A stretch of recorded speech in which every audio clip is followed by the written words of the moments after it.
Hi! இன்னைக்கு Nifty market எப்படி இருந்தது அப்படின்னு பார்க்கலாம். இங்க எடுத்துக்கிட்டிங்கன்னா கிஃப்ட் நிஃப்டி சார்ட்ல 23,500 சியும் 25,300 பியும் டாப் 5 லிஸ்ட்ல இருக்கு. அப்படின்னா என்ன அர்த்தம்? ஸ்டாடல் இன்னைக்கும் ஸ்டாடல். மார்க்கெட்ல 940 ஆயிடுச்சு. 940, 950 ஆயிடுச்சு. அப்போ கூட டிஸ்பிளேஸ்மெண்ட் வேல்யூ வந்து அவ்வளவா எதுவுமே இன்க்ரீஸ் ஆகல நம்மளோட டேபிள்ல. ஓகேங்களா? அப்போ நம்ம என்ன பண்ணணும்னா, ஃபர்ஸ்ட் 5 வேல்யூஸ் நம்மளோட இந்த சார்ட்ல இருக்க ஃபர்ஸ்ட் 5 வேல்யூஸ் தான் நம்ம வந்து ப்ரியாரிட்டியா எடுத்துக்கணும்.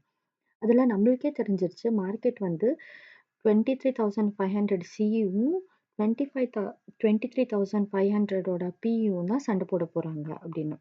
இந்த லெவல் பார்த்துக்கோங்க. 23,600 ஆகட்டும், 23,400 ஆகட்டும், இந்த ஸ்டாடல்குள்ளேயே தான் இருக்கு. அப்ப என்ன அர்த்தம்னா மார்க்கெட் இந்த ரேஞ்சுக்குள்ள தான் இருக்கு அப்படின்றத நம்ம கண்டுபிடிச்சிட்டோம். 23,500 சின்ற லெவல் வந்து மார்க்கெட்ல கீழ இருக்கு. ஓகேங்களா? எந்த லெவல்ல வரைக்கும் இருக்குன்னா 23,376 லெவல விட கீழ இருக்கு. நிஃப்டி சார்ட்ல ரைட் ஹேண்ட் சைட்ல இருக்கிற வேல்யூவ தான் சொல்றேன். சரிங்களா? இப்போ நம்மளுக்கு மார்க்கெட்டோட டைரக்ஷன் தெரிஞ்சிருச்சு. என்னதான் மார்க்கெட் வந்து ஓப்பன் ஓப்பன் மார்க்கெட்ட விட ஹைல போயிட்டு இருந்தாலுமே, நம்மளுக்கு மார்க்கெட் டைரக்ஷன் கிளியரா தெரியும். எங்கன்னா மார்க்கெட் வந்து இன்னைக்கு டவுன் ட்ரெண்ட் தான் அப்படின்னு நம்ம கண்டுபிடிச்சிட்டோம். ஏன்னா மார்க்கெட் வந்து 23,500 பிஏ ஆல்ரெடி டச் பண்ணிருச்சு. இப்போ லெஃப்ட் அவுட் இருக்கிறது என்ன 23,500ஓட சிஇ. அது எங்க இருக்கு? மார்க்கெட்ல கீழ பொசிஷன்ல தான் இருக்கு. அது வந்து ஓப்பனை விட கீழ அப்படின்னு நம்ம கண்டுபிடிச்சிட்டோம். பட் மார்க்கெட் இன்னும் அப்வர்ட் மூமெண்டம்ல தான் இருக்கு. ஸோ நம்ம வெயிட் பண்ணணும். அது எங்க வந்து மார்க்கெட் திரும்புது அப்படின்றத நம்ம பார்த்துக்கணும். அங்க தான் வந்து நம்ம அட்வான்டேஜ் எடுத்து மார்க்கெட் கூடயே டர்ன் ஆகணும். இப்போ டவுன் ட்ரெண்ட் மார்க்கெட்டுக்கு டவுன் ட்ரெண்ட் சிக்னல்ஸ் வர வரைக்கும் நம்ம வந்து வெயிட் பண்ணணும். சரிங்களா? இப்போ நெக்ஸ்ட் ஸ்லைட்ல பாருங்க.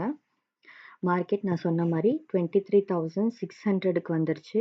அதே மாதிரி 23,400ஓட பிஇ லெவல்லையும் வந்துருச்சு. எவ்வளோ நேரத்துக்கு முன்னாடி நம்ம ப்ரெடிக்ட் பண்ணோம்? 940க்கே ப்ரெடிக்ட் பண்ணிட்டோம் மார்க்கெட் வந்து டவுன் ட்ரெண்ட் தான் அப்படின்னு. அதாவது 23,700 இடத்துல தான் அது வந்து ரெசிஸ்ட் ஆகி கீழே வந்துட்டு இருக்கு மார்க்கெட். ஓகேங்களா? இப்போ பாருங்க. இப்போ மார்க்கெட் டவுன் ட்ரெண்ட் தான் கண்டுபிடிச்சிட்டோம். கரெக்டாக மார்க்கெட் டவுன் ட்ரெண்ட் தான். ஆல்ரெடி நம்மளோட 2 டார்கெட்ஸை டச் பண்ணிட்டாங்க. அதுக்கப்புறமா 23,500 ஓட சிஇ லெவல்லையுமே டச் பண்ணிட்டாங்க.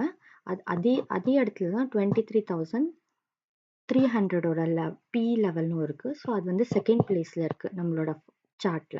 ஸோ அந்த லெவலும் டச் பண்ணிட்டாங்க.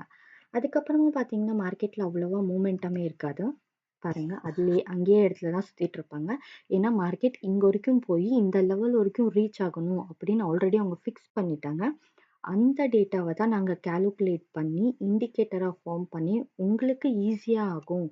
ட்ரேட் பண்ற எல்லாருக்குமே ஈஸி ஆகட்டும் அப்படின்னு நாங்க இதை பண்ணியிருக்கோம். இங்க பாருங்க. மார்க்கெட் வந்து இங்க டர்ன் ஆச்சு. 32 பிரைஸ்ல டர்ன் ஆச்சு. அங்கலேருந்து எவ்வளோ தூரம் வரைக்கும் போயிருக்கு? 130, 190 வரைக்கும் போயிருக்கு. ஓகேங்களா? இப்போ நம்ம அந்த ஓப்பன் ப்ரைஸை விட மேலே கூட நம்ம எடுத்திருந்திருக்கலாம்.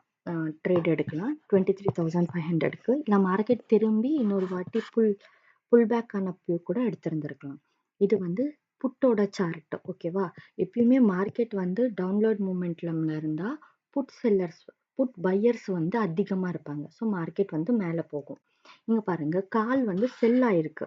ஸோ கால் செல்லர்ஸ்னா கால் ஆப்ஷன் எடுத்துக்கிட்டிங்கன்னா அது வந்து டவுன்வர்ட் மூமெண்டம்ல தான் இருக்கும். இங்க பாருங்க 23,500 லெவல்ஸை எவ்வளோ நீட்டாக 2 ஆப்ஷன் சார்ட்லையுமே எவ்வளோ நீட்டாக டச் ஆயிருக்குன்னு பாருங்க. ஸோ இந்த மாதிரி ட்ரெண்ட்ஸை வந்து எவ்வளோ பிஃபோராகவே நம்ம ஐடென்டிஃபை பண்ணலாம், மார்க்கெட் கூடயே ட்ராவல் பண்ணலாம் அப்படின்றத நீங்கள் பார்த்துருப்பீங்க. இது வந்து உங்களுக்கு இந்த இண்டிகேட்டர் ரொம்ப யூஸாக இருக்கும். நான் காட்டுற தினமும் பாருங்கள். இது இண்டிகேட்டர் லேகே கிடையாது. இது எங்கே மார்க்கெட் டைரக்ஷன் எவ்வளோ தூரம் போகுதுன்னு பிஃபோர் 1 ஹவர் 1/2 ஹவருக்கு முன்னாடியே நம்மளுக்கு தெரிஞ்சிடும். ஸோ நம்ம ஈஸியாக வந்து ட்ரேட் எடுக்கலாம். ஓகேங்களா? உங்களுக்கு என்ன டவுட்ஸ் ஆகட்டும், என்ன உங்களுக்கு இதில் ப்ராப்ளம் இருக்குது புரியல, நீங்கள் சொல்கிற வர்றது ஏதாவது புரியல, இந்த மாதிரி ஏதாவது உங்களுக்கு காம்ப்ளிகேஷன்ஸ் இருந்துச்சுன்னா எங்கள கான்டாக்ட் பண்ணுங்க. எனி டைம் நாங்க வந்து உங்களோட குவரீஸ வந்து சால்வ் பண்ண ட்ரை பண்ணுவோம். ஓகேங்களா? பாய்.